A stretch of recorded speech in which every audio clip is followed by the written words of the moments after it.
Coming up tonight on NonStop Local, Turning Point USA, the activist group founded by Charlie Kirk, is going to be in Bozeman this evening. Tonight, we'll provide team coverage of that event. I'll be taking you inside MSU today, where a variety of speakers, including Montana Governor Greg Gianforte and former presidential candidate Vivek Ramaswamy, are gathering today. Stay tuned for more. And I'll be outside the facility where, even in the absence of speakers, we're still seeing a crowd. Your special edition of NonStop Local starts right now. Covering the content connecting your community. You're watching a special edition of NonStop Local Montana.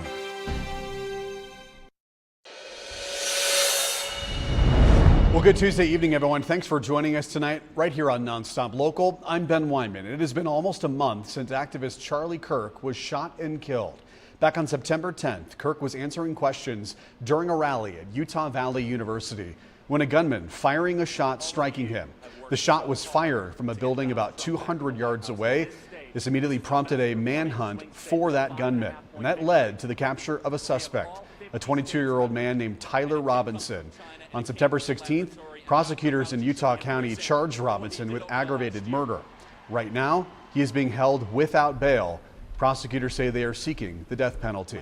And in the wake of Kirk's passing, the organization that he helped found, Turning Point USA, is continuing to hold speaking events throughout the country. Now, this weekend in Billings, a parade was held in recognition of Kirk's legacy. And that all brings us to tonight. Right now, crowds are gathering in Bozeman ahead of tonight's TPUSA event at Montana State University. In a moment, we have team coverage this evening. We're going to go out to our DJ Bauer, who's keeping tabs on the crowd that is gathering outside of Montana State in the Brick Breeden Fieldhouse. But first, we're going to bring in our Justin Dubale. Justin, good evening to you. What are you seeing in Bozeman this evening ahead of that rally? Excitement is definitely starting to pick up here in front of the Brick Breeden Fieldhouse. Lots of people are starting to pile up over here in the general admission area. Many people are, dressing the part as well. A lot of people having American flag outfits or even might have an American flag themselves. Also making their political beliefs known as well. A lot of people wearing either Trump hats or Make America Great Again hats. Also seen a lot of Charlie Kirk merch as well throughout the day here. Law enforcement has also made their presence known. Just a minute ago, we saw, a couple officers walking through with a K-9 unit. And of course, with political events like this, there are going to be counter protests as well. Law enforcement has sectioned off an area in front of the lawn over here for counter protesters to peacefully express their First Amendment rights. They're going to be separated by attendees from a fence so that nothing can go wrong on that front. We're going to be giving you guys coverage all throughout the day here on NonStop Local. For now, I'm going to send it back to you guys. In Bozeman, Justin DeBell, NonStop Local. Justin, thank you. And let's go to our DJ Bauer, who's been speaking with some of the attendees that lined up outside of that event today. DJ, good evening to you. What did folks tell you that were gathered outside the Brick? Well, as we inch closer to the start of this Turning Point USA event here at Brick Breeden Fieldhouse, you can see quite a congregation of people here outside waiting to enter the venue in preparation for the event. And we actually got the chance to talk to a couple people about their thoughts on why they chose to attend the event tonight. Let's hear what they had to say. For me personally, Charlie Kirk has always been a huge influence in my life and a mentor as the person I want to be, both when it comes to my boldness and my faith as a Christian, and also the importance of being involved in politics, especially as a young person. Well, we are actually from Ohio, but we came in town for a wedding over the weekend, and I saw Charlie Kirk's TPS USA come into town, and I'm like, we're going. And so we got online, got our tickets, and so before we head back to Ohio, and Vivek Ramaswamy is running for our governor in Ohio, so I'm like, what perfect time to come to see him talk. In terms of any opposition to the event, our team has not seen any protesters thus far. There is a designated protest area on the west side of Brick Breeden. If we do see any there later tonight, we will try to talk with them and share their thoughts as well. And we'll continue to bring you coverage both in and outside the Brick as the night continues here in Bozeman. For now, I'm DJ Bauer for NonStop Local. DJ, thanks for your reporting tonight. By the way, Montana State opened its doors for that event at 5 p.m., literally 5 minutes ago. The event itself is going to run from 6:30 to 8 o'clock this evening. And our team, as DJ mentioned, is going to be on the ground tracking tonight's proceedings throughout the evening. And our Bradley Warren also providing live updates throughout the evening from our Pulse studios. The Pulse is our all-day 24/7 news channel. It can be found up on our website, nonstoplocal.com.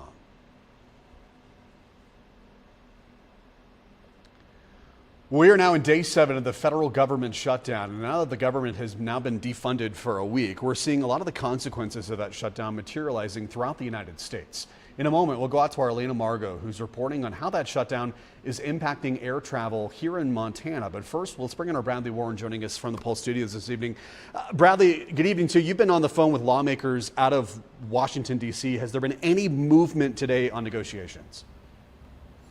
I'm looking at one of my feeds right now, Ben, and it does look like there is still back and forth going on the Senate floor. That's where all eyes are, but it doesn't look like anything's going to happen. The votes just aren't there for each party in either direction for the government to reopen. As we take you live right now to Washington, D.C., both Senator Daines and Sheehy have been on the floor today, and of course yesterday in voting they supported the House-led CR. The gridlock, though, holds in Washington right now.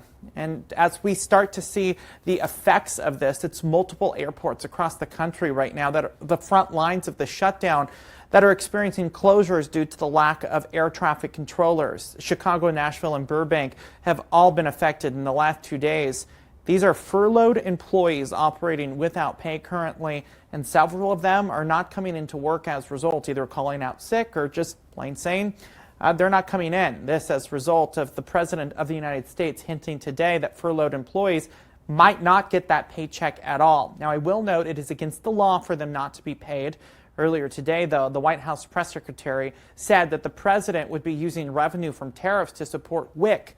The press secretary also threw a jab at Democrats for their part in the shutdown. It should be noted that Republicans do not have the votes needed to break the filibuster in the Senate. That's part of the reason why they're in the majority but not able to get this accomplished.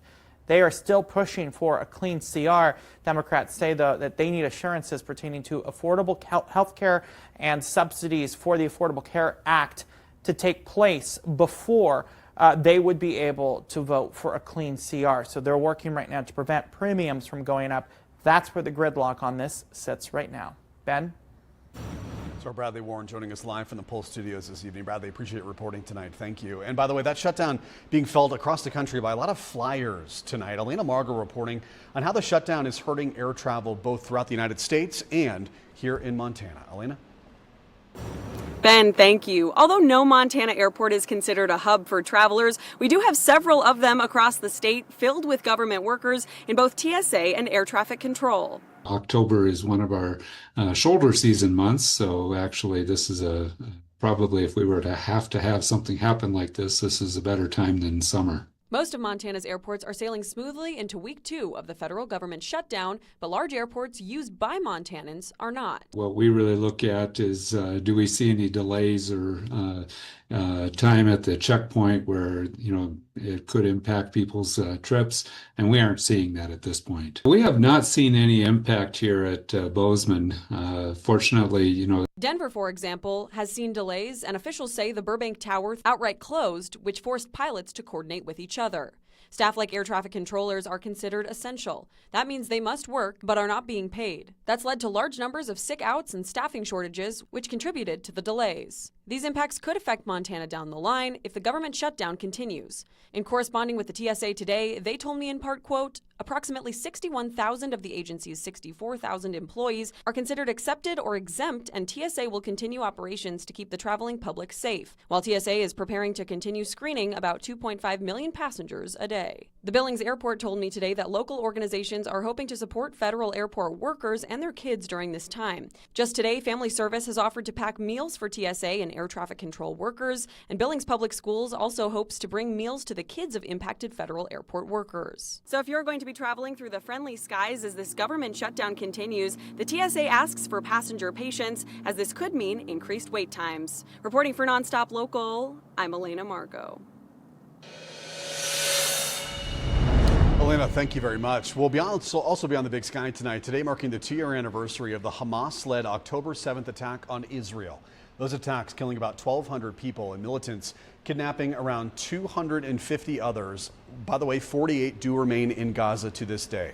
Israel soon responding, of course, with an intense military assault. Over the past 2 years, Israeli military attacks have killed over 66,000 people. Today, delegations from both Israel and Hamas are in Egypt to negotiate a ceasefire deal. We'll provide further updates once we learn the outcome of those negotiations right here on NonStop Local. Okay, let's bring it back here to the Treasure State tonight. Talk local weather. Meteorologist Mark Haka joining us this evening, telling us what we can anticipate kind of the latter half of that work week. And Mark, you hopped on our 2 o'clock editorial call today and you're like, it's really quiet. And you potentially saw something that you say is extremely rare here in Montana on your radar. What was that? Oh, yes. Well, like 4 consecutive days of perfectly clear skies. Thank you for reminding me. Yeah, have not seen that for a long time, and more beautiful weather. Enjoy the next 3 days, ladies and gentlemen. Saturday and Sunday, big changes coming not only to Missoula, but to Montana. Look at the fall foliage becoming colorful there in the foreground. Nice shot of downtown Missoula on the Stockman Bank City Cam. And yes, ladies and gentlemen, it's perfectly clear out there. 64 Missoula. Now we ought to be in the low 60s, so temperatures going back a little bit above average. 70 in Great Falls, 65 Bozeman, and in Billings, 68 in Glasgow. Temperatures ranging from 5 to as much as 12 degrees warmer than it was 24 hours ago, and that's going to continue tomorrow. Look at the perfectly clear skies. Again, I've never seen it like this so many days in a row with perfectly clear skies. Going to be like that again tomorrow. Right now, winds 5 to 15 miles per hour. Lewistown, beautiful evening, 59 at 7, down 10 by 9. Sheridan, 53 at 7, down into the mid-40s by 9 o'clock. Butte, 59 at 7, down to 51 at 9. Glasgow, beautiful evening, 61 at 7, down almost 10 by 9 o'clock. Miles City, 60 at 7, down into the lower 50s at 9. And finally, Kalispell, 58 at 7, down about 9 or 10 by 9. But again, big changes by Saturday and Sunday. I'll have more. Mark, thank you very much. Well, this just in, Blackfeet law enforcement says they're searching for a missing woman named Alexia Crossguns, who's not been seen since last month. Crossguns is 21 years old, 5'4", 140 pounds, with black hair and brown eyes. She also has a tattoo of bats on her left shoulder. If you have any information regarding Crossguns' whereabouts, please contact Blackfeet law enforcement, 406-338-4000. We're also tracking big news out of Billings tonight, learning more about a recent car wreck that involved the MSUB cross-country team. According to the university, they say 6 members of their team got hurt during a single car wreck that happened on Friday night. Since then, several of them have had to be treated for their injuries and released from the Spokane area hospitals. Now, in a statement, MSUB's athletic director, Michael Bazemore, says in part, quote, "We are shaken by this incident and feel extremely grateful that all of our student athletes and coaches are still with us. As we move forward, we focus our attention on the continued care and healing for our student athletes and our coaching staff," end quote. And speaking of car wrecks, the Montana Highway Patrol is sharing updates on their investigation into a recent deadly crash that occurred out of Sanders County near Paradise, Montana. According to MHP, at about 4:45 yesterday afternoon, the driver was trying to turn left while traveling south on Montana 135 when he overcorrected. It caused the car to flip over the right side of the road into a ditch, landing upside down. The 31-year-old passing away at a local hospital from injuries sustained during that wreck. And according to the Montana Department of Transportation, we've had 151 deaths so far on our state's highways, compared to 163 deaths by the same time last year, for a total of 203 in 2024.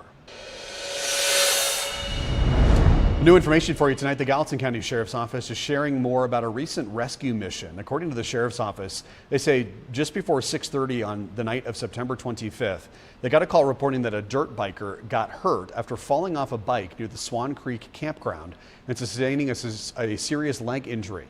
The rescue team rushing to the scene and stabilized the biker's leg. Now, the team then took the biker back to the Moose Creek Road parking lot. He was then rushed to a local hospital. Well, folks, a very, very busy Tuesday evening right here on NonStop Local, but we are just getting started. After the break, Mark Haka returning with a longer look at your weather forecast. Plus, about 33,600 women are going to be diagnosed with lobar breast cancer this year. Stay tuned for an in-depth look at that critical research. Keep right here, folks. We'll be right back.